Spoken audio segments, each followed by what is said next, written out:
যখনই তোমার কোথাও বের হওয়ার জন্য তাড়াতাড়ি করি আর তখনই আমার সাথে এই ঝামেলাটা হয়, সবসময় আমার মোজা হারায়া যায়। কেন এমন হয় জানি না। আর এদিকে তোমার বৃষ্টি পড়তেছে, রাস্তার অবস্থা ভালো না, আর আমার অবস্থা তো আরো বেশি ভালো না।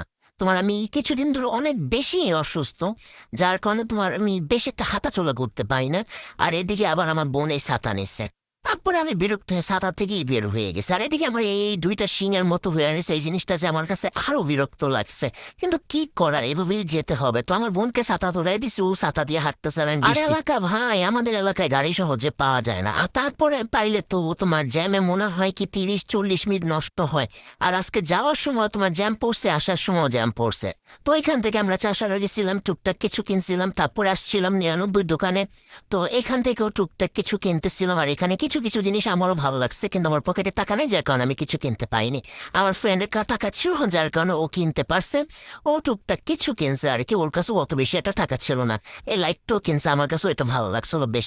তারপরে ও কেকের দোকানে চলে গেছে। ওইখানে আবার আমি যে তোমার অনেকক্ষণ দাঁড়াইছিলাম, হাঁটতেছিলাম।